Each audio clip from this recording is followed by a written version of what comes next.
of senior researchers and very prominent OJAs are sitting in the audience, so I don't want to be lecturing a very well aware citizens who are and research community that is out here in this August gathering.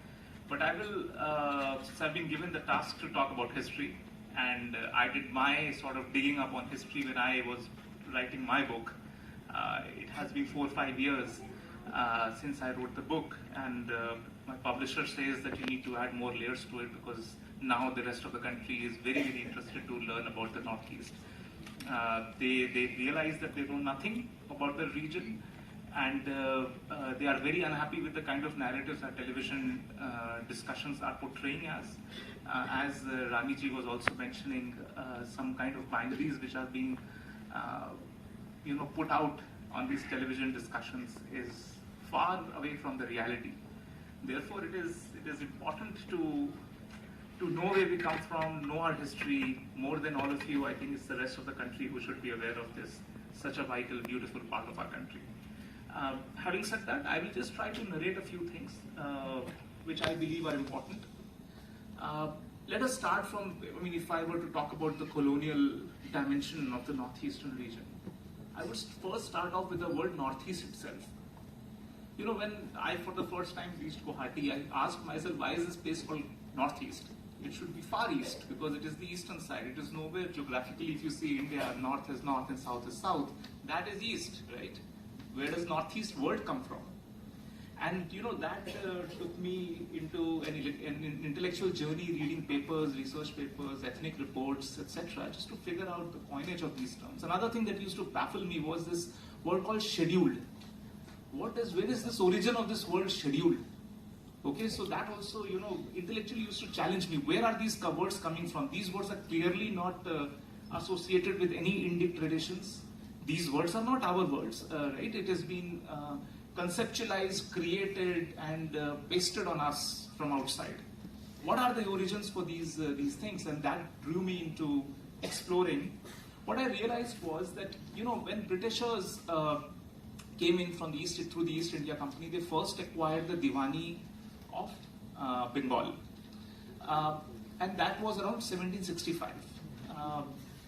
That's where they entered. Fort William became their base, and they started governing the province of Bengal. That was essentially it. Within that system, they created a system of collection of taxes. Taxes was very important for the East India Company and became the central tool for governing. And out of that, one area in Bengal province was called Rangpur. Now, Rangpur had its own civil commissionerate, which was created in order to collect taxes, primarily because Garo tribes were not paying taxes to them. So essentially the first documented confrontation that happened between the Britishers and any of the northeastern tribes was with the Garo tribes. Okay, so they were having confrontation and tax collection became a challenge. So they created a civil commissionerate in Rangpur, and Rangpur was incidentally the northeastern part of Bengal. So this northeast coinage, correct me if I'm wrong, that was the first sort of coinage which came in through that commissionerate level. And thereafter, in the colloquial terms, since Bengal was the world view of most of the Britishers who had come in, Northeast meant Northeast Rangpur. And the commissionerate over there was responsible through some of their officers to collect taxes from the rest of the plains in the today's Assam area, but clearly had no access to any of the hill areas of the northeastern region, especially the Garo, Khasi, Jaintia, Lushai, and the Naga hills. They did not have, even the Mikiri, they did not have access to any of those hills. So that is part one of the story where this came from. The second thing was that when they started, the skirmishes with a lot of these tribes when they were going and collecting taxes used to increase over time, and a lot of plundering of the plain areas happened by the tribes who were residing on the hills, and they used to climb down. There were greater number of escalations with the British people and the local inhabitants and the hill tribes. The skirmishes increased. Then the British thought that we need to do something about managing this area. All right, and that's how the administrative system, colonial administrative system, started making gradual penetrations into the northeastern region. we know about this thing called the Regulation 10. It was an 1822 regulation. That regulation came in, which further defined these terms as backward tracts and exclusionary tracts, exclusion areas. These terms, these very, very interesting terms started coming in when you start calling a region unregulated, unadministered, or excluded areas. You, by the coinage of that term itself, you start othering one region. So this othering of one region of our country is not today's problem. It is not Congress BJP problem. This problem is so deep, and this project started at least 200 years ago. It's 200 years of constant othering and layers of laws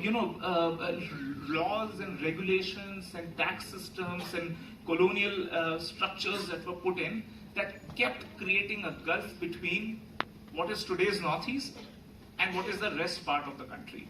There was also, a deliberate division created even in the politics of the country. And I'm going to come to that. That is also very interesting, but I don't want to jump the sequence of events.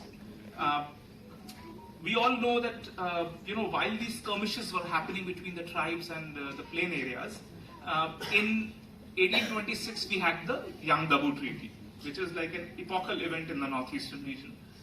Thereafter, Assam also came under, the Ahoms gave up power, and Assam and Assam's area was also came under the British control, and they established what is a chief commissionerate in Assam. That was another way in which Assam and Assam, all the hill tracts were also included into the Assam region, and Assam and Assam's chief commissionerate largely became in control of everything that we know of the northeastern region. Then came this very interesting thing. I mean, a lot of things were happening in the Garo front, but something very interesting came in 1874. And this was an idea of the then Chief Commissioner of Assam. He created the concept of what is a scheduled district for the first time. He created something which is called scheduled. And in the British documents, this scheduled district was defined as following. Please listen to this, and this is where the trouble starts. It says that scheduled district was understood to mean those remote, backward tracts and provinces of British India which had never been brought within or had from time to time been removed from the operation of general acts, regulations, jurisdictions of ordinary courts, or on which that operation was not complete and officers were supposed to be guided by the spirit of indispensable laws, which is like customary laws, or were actually guided by such laws has had somehow or other been considered to be enforced. Essentially, this scheduled districts concept was created, and certain districts in the region of Assam started getting this tag of being a scheduled district. So scheduled word in itself had a negative connotation right from the very first induction of that word. That is how the trouble starts. Then, you can go on and on. There was a Bengal Frontier Act, Regulation Act, and there was an Assam Frontier Regulation Act. The theme was that there are certain unadministered areas which we don't want to control, according to the British. They are like, let us have an arm's length distance, but let these warring tribes not be mainstreamed in India's story at all, because it is very hard to control them. Because see, British had experience with the tribals in the rest of the country as well. It's not like they were dealing with the tribals for the first time, but they felt that dealing with the northeastern region tribes was far different from the rest of the country's tribes, because it was not at the same level. First of all, they were plain tribes. These are hill tribes, and hill tribes were far more aggressive, and their training in the military, in their own martial tricks and techniques, outsmarted the British every time. So they were very wary that somehow, we need to work on 2-3 fronts that to further push this othering agenda forward. First thing that they did, they realized that none of these areas, all these hills that I talked about, the Lushai Hills, the Naga Hills, etc., none of these areas had any script. They had no single dialect. Britishers, the first sort of chief commissioners sitting in Assam, they deployed certain district collectorates sitting in the Naga Hills and Lushai Hills, and they identified officers and asked them that let us first do an ethnographic study of that area. We don't know anything. Our ethnographers are now sitting idle because they've already studied other parts of the country. Let them bring them from there. They had a framework to work with. They did not understand the local region, but they came out with their framework from the other parts of the country and the world, and they were stationed there. Systematic approach on two fronts started. One was these ethnographers, anthropologists who came in. On the second front were the missionaries who came in. These two were simultaneously given the task of giving identity to these hill tracts, these backward communities or these excluded areas, etc. So when they started, they said these people have so many dialects, how do we pick? How do we give? For identity, it is very important to have a language, to have a script, to have a specific religion and be organized. There was no mention of Naga or Kuki, we all know that, right? I mean, this was an artificial construct largely created by this team of ethnographers and missionaries who came in together. And for the first time in around late 19th century, they came out with an ethnographic report of the Kuki community, the Kuki Chim community. That is the first time when the word Kuki was also put out in official papers, official census papers of the then British government. And that's how the process started. The main thing that they wanted to do is proselytizing was an important thing. For that, most of their teachings were in English, in Bible. But in order to teach, they need to have their own dialect. They need to have something to write script on. So Roman was introduced and Bengali script was introduced. A lot of the officials of the then British India was working in the Bengal province. They were brought in. And the easiest thing was to either introduce Roman or Bengali. Both these things were introduced. And that is how their first, also, language was a concern, which language to pick, and there were so many dialects. So they just did a very basic census and figured out which is one of the common dialects. Let us just pick one dialect and mainstream that dialect in that hill. That is how even a language was forced upon entire hill areas within one district.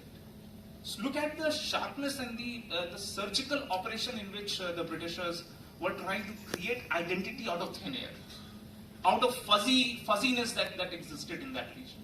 Because why should everybody have a common identity in the first place? These are bracketing that one worldview might be very comfortable with, but you need not universalize that. But that was a deliberate attempt which was being done to provide dates, and the aim was multiple. Another very important political aim that came up around 1910, 1920 was the national movement in the rest of the country was picking up. Britishers, and I can tell you several Assam's chief commissionerates wrote reports to the governors, etc., that if in the national movement, if the tribals, the hill tribes of the Northeast become participants, it would be very hard. It would be very, very violent kind of a nationalist movement, which would be very hard for us to control. We will not be able to control. Therefore, through systematic approach, the Congress party then, which was spearheading our national movement, was not allowed to enter into any of these hill tracts. This is where the word exclusion came from. Excluded areas. This became part of the official documentation. Look at Simon Commission, the representations which were made to the Simon Commission from each of these hill areas and the tribes. It is fascinating.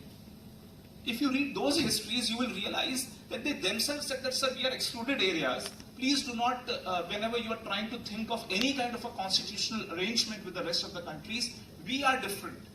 Because that is something that was kept on ingrained in them, and the otherness project was almost complete from a British standpoint. Okay, that representation, and it goes on and on. I mean, I can talk about further, how did the missionary propaganda kept other